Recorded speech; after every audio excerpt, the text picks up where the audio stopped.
Hello dear students, आज हम लोग नीट का बहुत इंपॉर्टेंट टॉपिक पढ़ने जा रहे हैं, that is frog.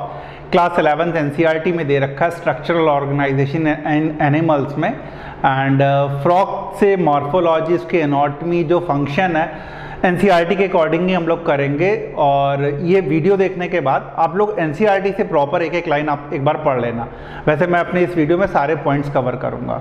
So start करते हैं। फ्रॉग पता है आपको, phylum Chordata, class amphibia, order आप चाहो तो याद कर सकते हो एन्यूरा। ऑर्डर इसका क्या है? Anura.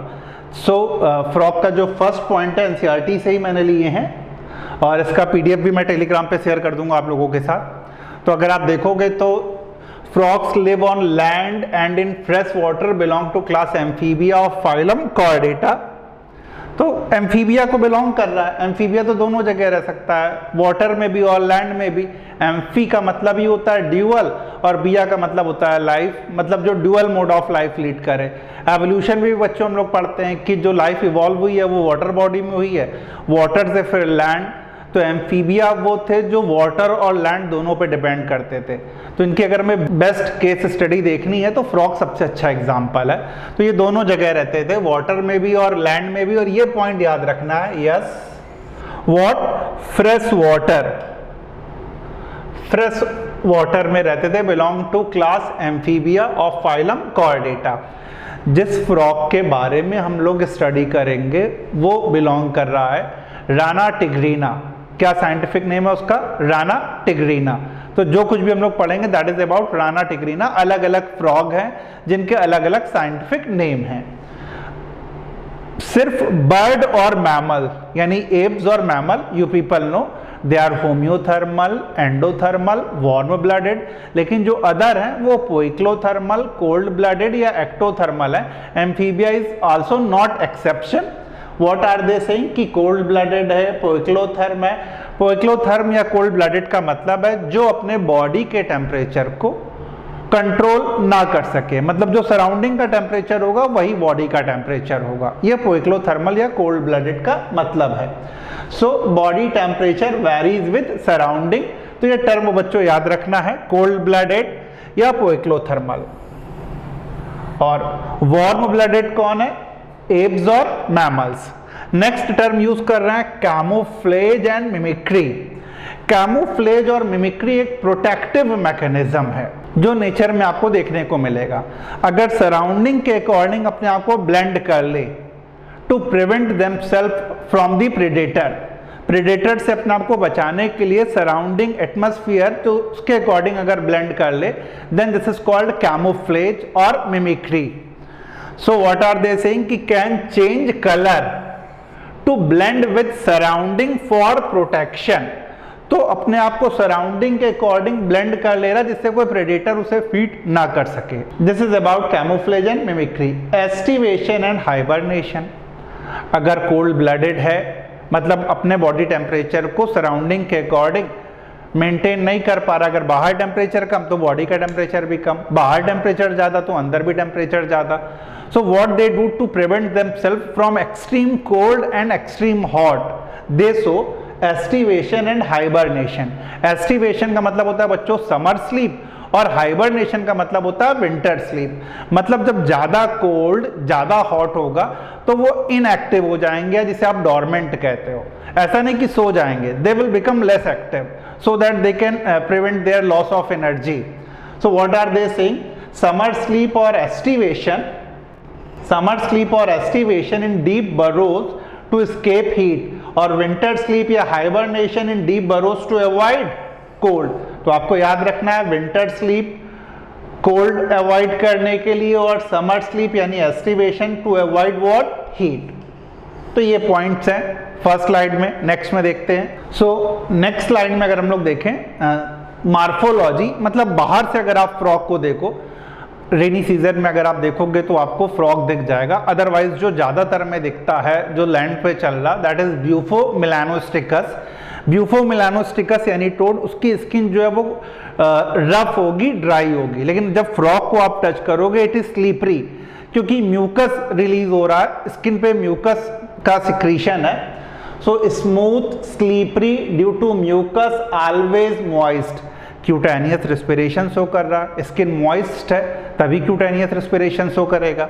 So first point obvious है कि smooth slippery due to mucus always moist. Colour अगर आप बच्चों देखोगे, फ्रॉग की स्किन का जो बाहर का कलर रहता है वो ओलिव ग्रीन है, नीचे यानी वेंट्रल साइड में देखोगे you will observe yellow colour patches या येलो कलर के स्पॉट। ये डायग्राम तो यहाँ पे मेरा ब्लैक एंड व्हाइट है, लेकिन ये जो डॉर्सल साइड है, ऊपर मतलब डॉर्सल साइड और नीचे मतलब वेंट्रल साइड, तो ये जो पैचेस आप देख रहे हो ये येलो कलर के पैचेस होते हैं और ऊपर ग्रीन कलर का रहता है। So they are writing same thing in NCERT.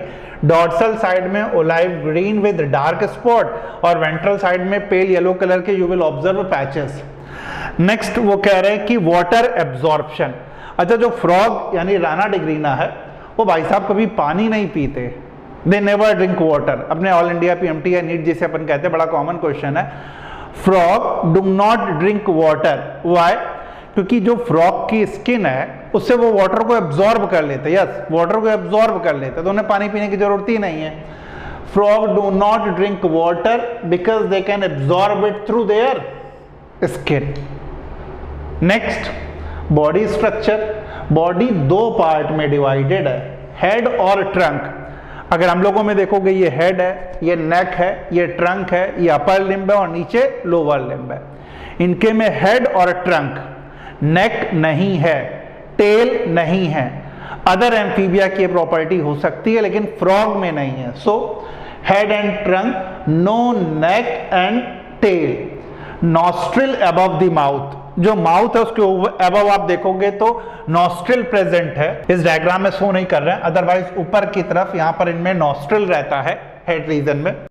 Nostril above the mouth. Bulging I, eyes अगर आप देखोगे इनकी, ये आईज थोड़ी सी बाहर निकली होती हैं, this is bulging eye condition, bulging eye condition. And with nictitating membrane protects in water.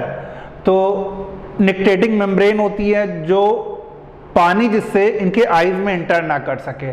Presence of nictitating membrane is a very important feature for aquatic mode of life. Yes, in terrestrial mode of life it is vestigial.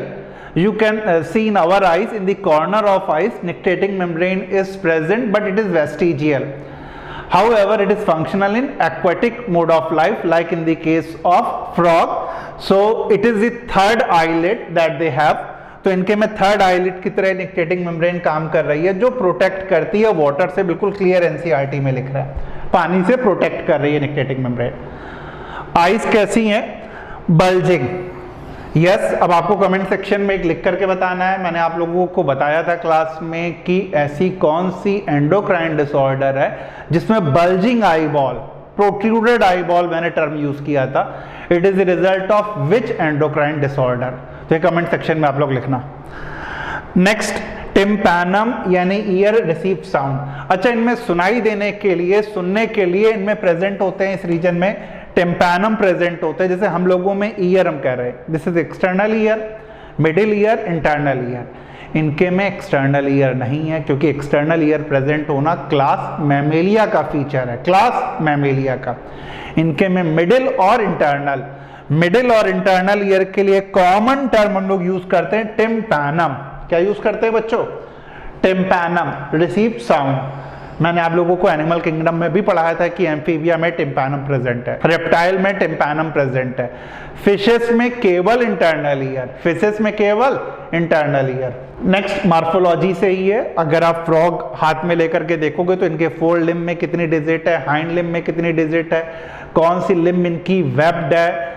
Frog में sexual dimorphism है, frog में sexual dimorphism है, मतलब आप male frog को female frog से differentiate कर सकते हो just on the basis of their morphology, just on the basis of their morphology. Let us see what are they giving.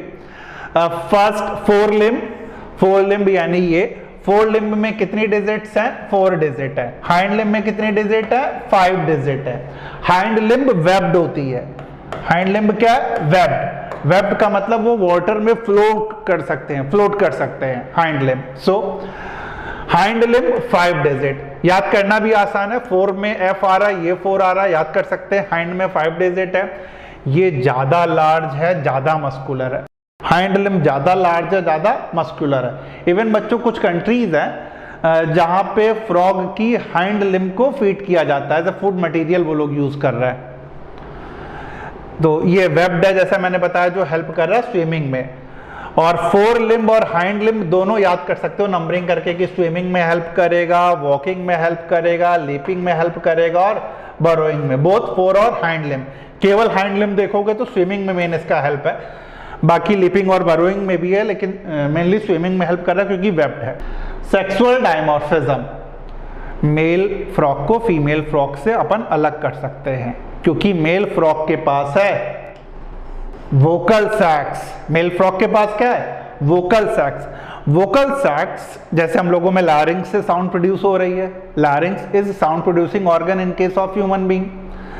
Similarly in male frog they have vocal sacs and that's the reason they can generate the sound croaking, जिसे अपन कहते हैं croaking, या हिंदी में जिसे टर्र कह रहे हैं अपन, वो मेल फ्रॉग के द्वारा आप देखोगे तो जब इनका ब्रीडिंग सीजन होता है रेनी सीजन में, अगर आप रूरल एरिया या पॉन्ड के आसपास देखोगे you can listen the voice of male frog that they generate, जिसे क्रोकिंग अपन कह रहे हैं। Yes, it is the with the help of vocal sacs for sound production. और मेल में ही कॉपुलेटरी पैड है on the first digit of fore limb absent in female. तो फोर लिम्ब के फर्स्ट डिजिट में कॉपुलेटरी पैड है, तो आप मेल फ्रॉग को फीमेल फ्रॉग से अलग कर सकते हो। फिर मेरा दूसरा क्वेश्चन कमेंट सेक्शन में जो सब बच्चों को लिखना है, हम लोगों ने जब कार्टिलेजिनस और बोनी फिशेस पढ़ा था तो किसमें सेक्सुअल डायमॉर्फिज्म है? कार्टिलेजिनस में कि बोनी में? और जो फीचर है जिसके बेसिस पे हम सेक्सुअल डायमॉर्फिज्म कर रहे हैं वो क्या फीचर है, तो इसे लिखना है सब बच्चों को। Next they are talking about their anatomy part. Morphology मतलब एक्सटर्नल फीचर की स्टडी, एनाटॉमी मतलब इंटरनल स्ट्रक्चर की स्टडी। अब एनाटॉमी में अगर हम देखेंगे तो सबसे पहले वो स्टार्ट कर रहे हैं डाइजेस्टिव सिस्टम। डाइजेस्टिव सिस्टम मतलब बच्चों alimentary canal plus digestive gland, alimentary canal plus digestive gland. Frog के डाइजेस्टिव ग्लैंड में आने से पहले हम लोग अपने एलिमेंट्री कैनाल और डाइजेस्टिव ग्लैंड के बारे में डिस्कस करते हैं। नाउ यू कैन रिलेट, मैं अपने में बता रहा हूँ ह्यूमन में, mouth, oral cavity, pharynx, oesophagus, stomach, small intestine, large intestine. Small intestine के 3 parts, duodenum, jejunum, ileum. Large intestine के 3 पार्ट, सीकम, कोलन और रेक्टम। कौन कौन सी डाइजेस्टिव ग्लैंड है हमारे आप में? Salivary gland, gastric gland, intestinal gland, pancreas और लिवर। अब देखते हैं इनमें क्या है। सॉल्ट एलिमेंट्री कैनाल, इनमें एलिमेंट्री कैनाल सॉल्ट है क्योंकि ये कार्निवोर है। जो हर्बीवोर होते हैं उनमें एलिमेंट्री कैनाल लॉन्ग होती है। क्यों हर्बीवोर में एलिमेंट्री कैनाल लॉन्ग होती है? Right in the comment section. तो salt alimentary canal because frogs are carnivorous. Path of food, mouth, buccal cavity, pharynx, oesophagus, stomach, intestine, rectum, then cloaca. इनके में जैसे हम लोगों में एनस है वैसे इनके में क्लोएका है। क्लोएका एक कॉमन चैम्बर होता है जहां से डाइजेस्टिव वेस्ट, एक्सक्रीटरी वेस्ट और जो सीमेन है, स्पर्म या ओवा है, वो इसी के थ्रू निकलेगा। तो इनकी कॉमन ओपनिंग के लिए हम और आप टर्म यूज करते हैं cloaca. So mouth, buccal cavity, pharynx, oesophagus, stomach, intestine, rectum and cloaca, and they are writing waste exits here, तो ये याद रखना है। नेक्स्ट, डाइजेस्टिव ग्लैंड कौन सी है? लिवर और पैंक्रियाज। लिवर और पैंक्रियाज। लिवर का फंक्शन अगर आप ह्यूमन में भी देखोगे तो बहुत सारे हैं और यहाँ भी हैं। उसमें एक जो फंक्शन मेन हम लोग याद रखते हैं कि लिवर बाइल को फॉर्म करता है। बाइल स्टोर कहाँ होता है? यस, गॉल ब्लैडर में। तो क्या लिखा हुआ है? Produces bile and stored in gall bladder. Pancreas produces digestive enzymes. Pancreas क्या प्रोड्यूस कर रहा है? Produces digestive enzymes. Now you can see the diagram of digestive system जो एनसीईआरटी में दे रखा है।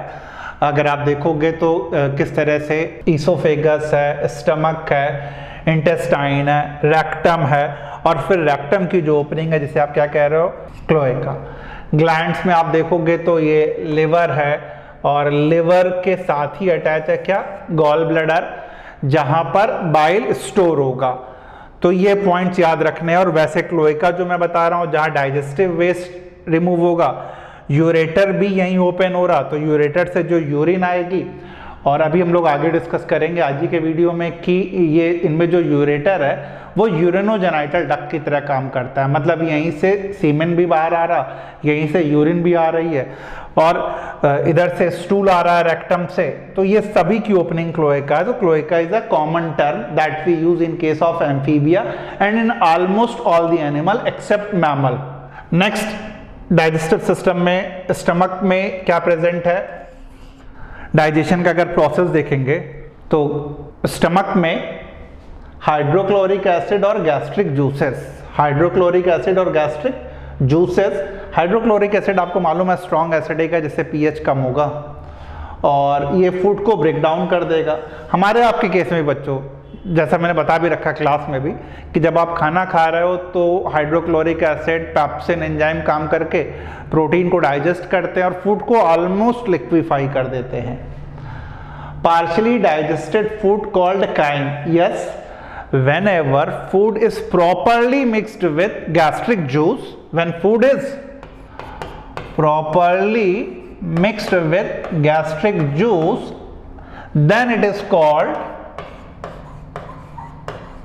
chyme. So when food passes through stomach, then it is called chyme. Obviously this chyme will enter into small intestine. So partially digested food called chyme is passes from stomach to the first part of the small intestine. And what is the first part of a small intestine? As I told you, duodenum, jejunum and ileum. So here duodenum, bile emulsifies fat. duodenum में जो हम लोगों ने fat ले रखा है या frog ने फैट ले रखा है, उस फैट का इमल्सिफिकेशन मतलब ब्रेक डाउन कहां पर होगा, duodenum में। बाइल इमल्सिफाइज फैट, एक बार फैट को ब्रेक कर लिया गया यानी इमल्सिफाई कर लिया गया, अब फैट का डाइजेशन होगा। Pancreatic juice digest carbs and protein. Pancreatic juice में जो एंजाइम प्रेजेंट होते हैं वो कार्बोहाइड्रेट, फैट, प्रोटीन तीनों के डाइजेशन के लिए, कार्बोहाइड्रेट, फैट, प्रोटीन तीनों के डाइजेशन के लिए। तो यहाँ पर लिख रहे हैं कि पैंक्रियाटिक जूस कार्ब्स मतलब कार्बोहाइड्रेट और प्रोटीन को डाइजेस्ट करेगा, और साथ में फैट का भी डाइजेशन तभी होगा जब उसका इमल्सिफिकेशन हो जाएगा। Final digestion and absorption via villi and microvilli, yes, in which part, answer is in intestine. Final absorption कहाँ होगा, इंटेस्टाइन में। रेस्पिरेटरी सिस्टम, हम लोगों में लंग्स के थ्रू रिस्पिरेशन है, फ्रॉग में लंग्स के थ्रू भी, स्किन के थ्रू भी रिस्पिरेशन हो रहा, और बक्कोफैरिंजियल कैविटी के थ्रू भी रिस्पिरेशन होता है। फ्रॉग का जो लार्वा उसे आप जानते हो टैडपोल लार्वा कहते हैं, उसमें गिल्स के थ्रू रिस्पिरेशन होता है। अब एनसीईआरटी की क्या लाइन है, ड्यूअल रिस्पिरेशन, दो मेथड है। एक्वेटिक, जब ये भाई साहब पानी में रह रहे हैं, when they are living their aquatic life. Cutaneous respiration यानी थ्रू स्किन, अगर स्किन के थ्रू होता है तो क्या कहते हैं, क्यूटेनियस। और किसमें क्यूटेनियस रेस्पिरेशन होता है, जो हम लोगों ने एनिमल किंगडम में पढ़ा था, right in the comment section. Terrestrial respiration, terrestrial respiration मतलब जब वो लैंड पे है तो पल्मोनरी होगा, मतलब with the help of lung, तो लंग्स की हेल्प से होगा। लंग्स इनके पिंक कलर के सैक लाइक ऑर्गन है। ड्यूरिंग एस्टिवेशन एंड हाइबरनेशन, मतलब समर स्लीपिंग और विंटर स्लीपिंग के समय ऑब्वियसली जब ये लेस एक्टिव है तो स्किन के थ्रू, जब ज्यादा एक्टिव है तो लंग्स के थ्रू। तो they are writing gas exchange occur through skin. On land buccal cavity, skin and lungs act as the respiratory organ. Land पे तीनों, बक्कल कैविटी भी, स्किन भी और लंग्स भी, तीनों काम कर रहे हैं रेस्पिरेटरी ऑर्गन की तरह। और एक्वेटिक में केवल स्किन के थ्रू एक्टिव लाइफ लीड कर रहा। या अगर टेरेस्ट्रियल में एक पूछा गया तो you will definitely take on pulmonary respiration. Aquatic में एक पूछा गया, you will definitely take on cutaneous respiration. If in general they are talking about, you will say there are three mode of respiration. But tadpole larva में gills के through, tadpole larva में gills के through. Now we are going to discuss their very important part, circulatory system. Circulatory system बच्चों जब हम लोगों ने class में किया था तो 2 chambered heart, 3 chambered heart, 4 chambered heart, याद आया? 3 चैम्बर्ड हार्ट किसमें था? Yes, you are absolutely right, amphibia and reptile. Amphibia and reptile, that means 2 auricle and 1 ventricle. तो क्लोज्ड सर्कुलेटरी सिस्टम तो होगा। ओपन सर्कुलेटरी सिस्टम किसमें है? आर्थ्रोपोडा, मोलस्का, हेमिकॉर्डेटा और प्रोटोकॉर्डेटा। किसमें है open circulatory system? Arthropoda, mollusca, hemichordata और protochordata. Protochordata मतलब यूरोकॉर्डेटा और सिफेलोकॉर्डेटा। तो फिलहाल इनके पास है close circulatory system. Heart, blood vessel और ब्लड, हार्ट, ब्लड वेसल और ब्लड, इन तीनों को मिलाकर के ब्लड वैस्कुलर सिस्टम कहते हैं। कॉमन बात है जो मैं ह्यूमन फिजियो में भी बताता हूं आप लोगों को। Heart, blood vessel and blood. अब हार्ट के बारे में अगर ये डिस्कस कर रहे हैं तो 3 चैम्बर्ड हार्ट है, 2 एट्रिया या auricle and 1 ventricle. Heart covered है किससे? पेरिकार्डियम के द्वारा। इनमें लिम्फेटिक सिस्टम भी है। लिम्फेटिक सिस्टम में लिम्फ आएगा, लिम्फ चैनल्स आएंगे और लिम्फ नोड आएगा। तो लिम्फेटिक सिस्टम, लिम्फ चैनल्स और लिम्फ नोड। हार्ट के बारे में अगर देखोगे तो इनके पास एक बड़ा इंपॉर्टेंट पार्ट प्रेजेंट है, इसे याद रखना चाहिए बच्चों। साइनस वेनोसस, ट्रायंगुलर स्ट्रक्चर है जो ब्लड राइट ऑरिकल में आएगा। राइट ऑरिकल में पूरे बॉडी से ब्लड राइट ऑरिकल में आता है, that you know. Right auricle में जो ब्लड आता है उसे हेल्प कौन करता है? Sinus venosus. चैम्बर तो 3 ही हैं, 2 ऑरिकल 1 वेंट्रिकल। साइनस वेनोसस एक एक्सेसरी चैम्बर है जो हेल्प करता है राइट ऑरिकल को डीऑक्सीजनेटेड ब्लड रिसीव करने में, और ये ट्रायंगुलर स्ट्रक्चर है। ये पॉइंट आपको एक एक्स्ट्रा याद रखना पड़ेगा कि साइनस वेनोसस है इनके पास। नेक्स्ट, ब्लड के क्या क्या कंपोनेंट है? ब्लड में जैसा ह्यूमन में हम लोग पढ़ते हैं कि 2 पार्ट हैं, प्लाज्मा और फॉर्म्ड एलिमेंट। फॉर्म्ड एलिमेंट यानी आरबीसी, डब्ल्यूबीसी और प्लेटलेट्स। हम लोगों में आरबीसी नॉन न्यूक्लिएटेड और ओवल। यहाँ पर आरबीसी कैसी है अगर आप देखोगे तो न्यूक्लिएटेड, ऑब्वियसली हीमोग्लोबिन होगा, कैरी ऑक्सीजन। डब्ल्यूबीसी और platelet, WBC immune system maintain करने में और क्लॉटिंग में कौन सी काम आ रही है? Platelets. Special system, hepatic portal system और renal portal system. Portal system का कंसेप्ट भी आपको क्लियर है। हेपेटिक पोर्टल सिस्टम में डाइजेस्टिव सिस्टम के अलग अलग पार्ट से डीऑक्सीजनेटेड ब्लड को पहले लिवर के पास पहुंचाया जाएगा और फिर लिवर से जो वेन निकलेगी that will join inferior vena कावा। सो hepatic portal system connects liver and intestine. तो इंटेस्टाइन या स्टमक से जो डीऑक्सीजनेटेड ब्लड आएगा वो किसके पास पहले जाएगा? लिवर के पास।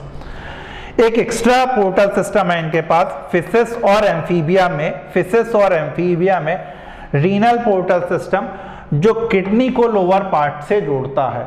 मतलब लोअर पार्ट से जो डीऑक्सीजनेटेड ब्लड है वो हार्ट में जाने से पहले किसके पास जाएगा? पहले किडनी के पास। तो there are 2 portal system, hepatic portal system and renal portal system. और पोर्टल सिस्टम अगर आपको नहीं क्लियर तो सर्कुलेटरी सिस्टम वाला एक बार आप देख लेना, जहां पे मैंने बताया था it start from capillaries, it ends on capillaries. Heart में वेन ओपन होने से पहले किसी इंटरमीडिएट ऑर्गन में ओपन होगी, फिर उस इंटरमीडिएट ऑर्गन से जो वेन्स निकलेंगी that will join the heart either via superior vena cava और via inferior vena cava. Excretory system, excretory system अगर आप देखोगे तो थोड़ा सा यूनिक है एम्फीबिया के केस में, मतलब हमसे थोड़ा सा डिफर करता है। और हम लोगों में जो किडनी है मेटानेफ्रिक है और इनमें जो किडनी है वो मीजोनेफ्रिक किडनी है। और ये यूरियोटेलिक है, हम लोग भी यूरियोटेलिक हैं। टैडपोल लार्वा क्या है? अमोनोटेलिक। तो क्या एक्सक्रीट कर रहा है मेनली? ये urea. They are mainly excreting what? Urea. कौन से मेन ऑर्गन है? Kidneys, dark red bean shaped. Ureter transport waste to cloaca. Kidney से जो निकलेगा यूरेटर वो क्लोएका को ज्वाइन करेगा। Urinary bladder stores urine before excretion. Males में यूरेटर एक्ट करते यूरिनोजेनिटल डक्ट की तरह। फीमेल में यूरेटर और ओविडक्ट ओपन होते हैं सेपरेटली इनटू क्लोएका। सो अगर मेल के केस में आप देखोगे तो टेस्टिस से जो वासा एफरेंसिया निकल रही हैं, वासा एफरेंसिया जो स्पर्म को लेकर के जाएंगी और फिर ये वासा एफरेंसिया किडनी से होते हुए ज्वाइन करती हैं यूरोनोजेनाइटल डक्ट और यूरोनोजेनाइटल डक्ट फाइनली ओपन होता है जाकर के क्लोएका में। तो किडनी का स्ट्रॉन्ग रिलेशन है रिप्रोडक्टिव ऑर्गन के साथ। टेस्टिस से जो स्पर्म निकलेंगे that will go through vasa efferentia, then they join the kidney. Kidney से जो डक्ट निकलेगी वो यूरोनोजेनाइटल डक्ट। सो यूरोनोजेनाइटल जो डक्ट है it is the combination of, ये कैरी कर रही है बोथ स्पर्म कहां से आ रहा, वासा एफरेंसिया, प्लस यूरिन कहां से आ रही है, किडनी के यूरेटर वाले पार्ट से। तो जो यूरेटर है वो स्पर्म भी कैरी कर रहा है और यूरिन भी, इसलिए यूरेटर को क्या कहते हैं, यूरोनोजेनाइटल डक्ट। और ये यूरोनोजेनाइटल डक्ट फिर फाइनली ओपन होगा क्लोएका में। कहां ओपन होगा, क्लोएका में। और अगर यूरिन है तो वो स्टोर होगी कहां पे, यूरिनरी ब्लैडर में। नेक्स्ट आ रहा nervous system and endocrine system. हम लोगों में भी अगर नर्वस सिस्टम कंपेयर करोगे तो CNS, PNS, central nervous system और peripheral nervous system. Central nervous system मतलब ब्रेन और spinal cord, peripheral nervous system the nerve that is coming out from CNS that constitute the PNS। PNS में हम लोगों ने पढ़ा था सोमैटिक नर्वस सिस्टम और विसरल ऑटोनोमिक नर्वस सिस्टम, और विसरल नर्वस सिस्टम अलग से देखा था। यहाँ पर क्या है, highly developed with neural and hormonal coordination. Nervous system में central nervous system, peripheral nervous system और ऑटोनोमिक नर्वस सिस्टम, तीनों अलग अलग दे रहे हैं। CNS में क्या आ जाएगा, ब्रेन और spinal cord. Peripheral nervous system में क्या आ जाएगा, क्रेनियल और स्पाइनल नर्व। और ऑटोनोमिक नर्वस सिस्टम में क्या आ जाएगा, सिंपैथेटिक और पैरासिम्पैथेटिक नर्वस सिस्टम। तो सेंट्रल नर्वस सिस्टम, ब्रेन और spinal cord, peripheral nervous system, spinal और क्रेनियल नर्व, और ऑटोनोमिक नर्वस सिस्टम सिंपैथेटिक और पैरासिम्पैथेटिक। क्रेनियल नर्व इनमें बच्चों 10 पेयर, स्पाइनल नर्व इनमें 10 पेयर। हमारे केस में क्रेनियल नर्व 12 पेयर और spinal nerve 31 pair. Sympathetic nervous system जैसे हम लोगों में इमरजेंसी कंडीशन में, parasympathetic nervous system relax stage में, सेम यहाँ पर है, कुछ भी डिफरेंस नहीं है। ब्रेन डिवाइड हो रहा है फोर ब्रेन, मिड ब्रेन और हाइंड ब्रेन में। फोर ब्रेन में क्या आएगा, ऑल्फैक्टरी लोब, आप जानते हो किसके लिए, स्मेल के लिए। पेयर्ड सेरिब्रल हेमिस्फीयर, ठीक है। अनपेयर्ड डायंसेफेलॉन, डायंसेफेलॉन केवल एक सिंगल है, अनपेयर्ड है। मिड ब्रेन में pair of optic lobe vision के लिए। ह्यूमन में मैंने 4 बताए थे, कार्पोरा, क्वाड्रीजेमाइना, यहां पर 2 हैं, तो क्या कंडीशन होगी, corpora bigemina. Corpora bigemina that means presence of 2 optic lobe in which part, mid brain. Hind brain cerebellum, medulla oblongata, और मेडुला ऑब्लांगाटा जो आगे कंटिन्यूड हो जा रहा है किसमें, स्पाइनल कॉर्ड में, that you know. Endocrine gland कौन कौन सी है, pituitary, thyroid, parathyroid, thymus, pineal, pancreatic islets of Langerhans, adrenal gland and gonads. जो हम लोगों ने ह्यूमन में पढ़ा था वो सब है। नेक्स्ट आप डायग्राम देख सकते हो, olfactory bulb that is for olfaction.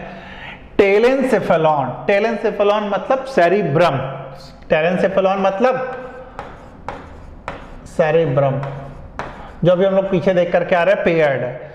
ये दोनों 1 and 2 both are the cerebral hemisphere.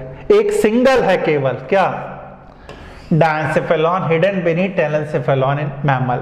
Mammal में ये टेलेंसेफेलॉन के नीचे पूरा दबा हुआ छुपा हुआ रहता है, यहाँ दिख रहा है आपको। Mid brain hidden beneath telencephalon in mammal, यहाँ पे भी आपको मिड ब्रेन क्लियर दिख रहा है, जबकि मैमल में ये हिडन होता है।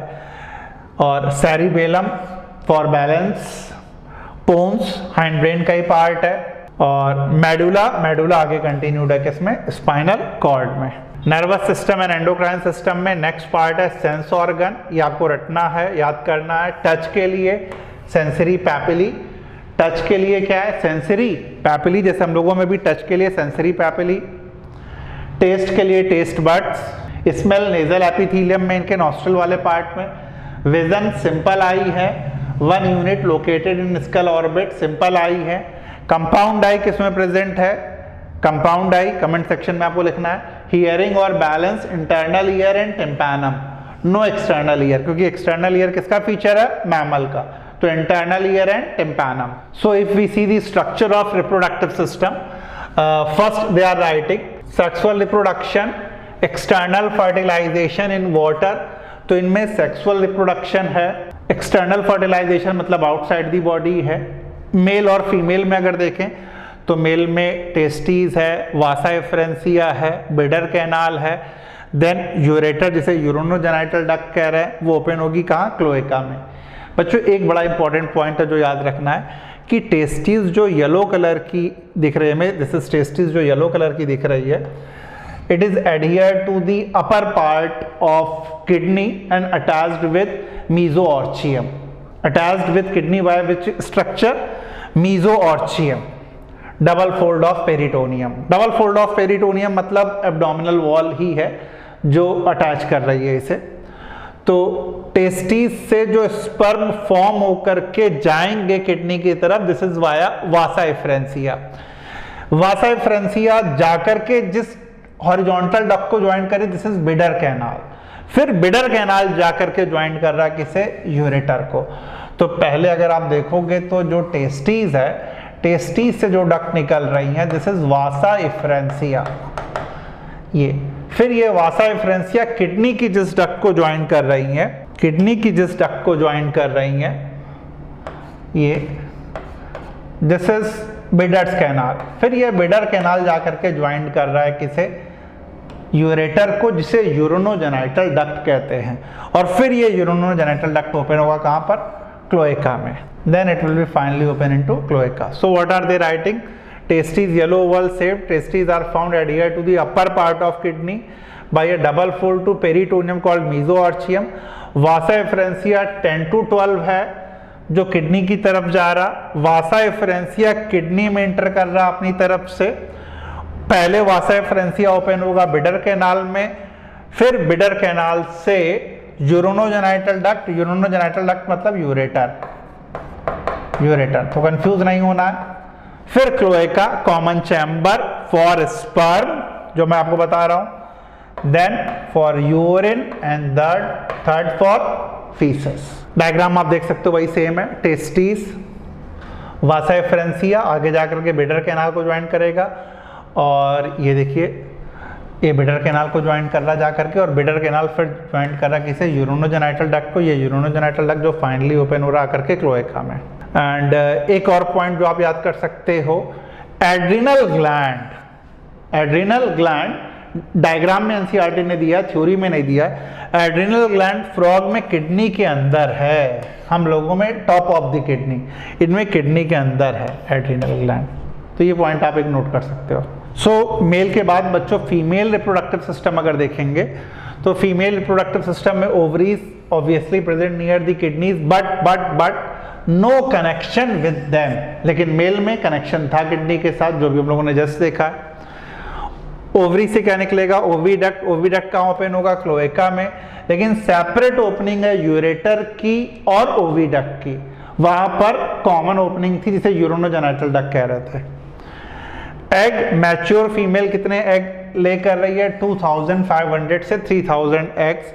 Development, egg hatch into tadpole larva, जो एग रिलीज हो रहा है वाटर बॉडी में ही, ये एग स्पर्म से फर्टिलाइज होगा यानी एक्सटर्नल फर्टिलाइजेशन, फिर उससे डेवलप होगा टैडपोल लार्वा, और मेटामॉर्फोसिस के द्वारा टैडपोल लार्वा चेंज होगा किसमें, एडल्ट फ्रॉग में। Yes obviously in the presence of which hormone, thyroxine. Female reproductive system का अगर आप डायग्राम देखोगे तो इसमें ओविडक्ट जो सेपरेटली ओपन हो रहा है, और kidney, top of the kidney आप देखोगे तो ओवरी की पोजीशन है, एंड यूरेटर अलग है, इसमें यूरेटर अलग है, ओविडक्ट अलग है, दोनों अलग सेपरेटली ओपन हो रहा है, कहाँ पर, क्लोएका में। नेक्स्ट कोई इंपॉर्टेंस है, इकोलॉजिकल रोल बहुत इंपॉर्टेंट है क्योंकि इकोसिस्टम ये मेंटेन कर रहा है, फूड वेब और फूड चेन को मेंटेन कर रहा है। Maintain ecological balance because these serve as an important link of food chain and food web in ecosystem. Insect की पॉपुलेशन को कंट्रोल कर रहा है, अदरवाइज इंसेक्ट का नंबर बहुत बढ़ जाए। ह्यूमन के लिए बेनिफिट है, क्रॉप्स को प्रोटेक्ट कर रहा है इंसेक्ट से। और frog leg consume as food in some countries as I told you earlier. So this is all about the frog. और इसे देखने के बाद एक बार बस आप एनसीईआरटी से पढ़ लेना, तो मेरे हिसाब से फ्रॉग से रिलेटेड फिर आपको कोई इशू नहीं आएगा। थैंक यू बच्चों।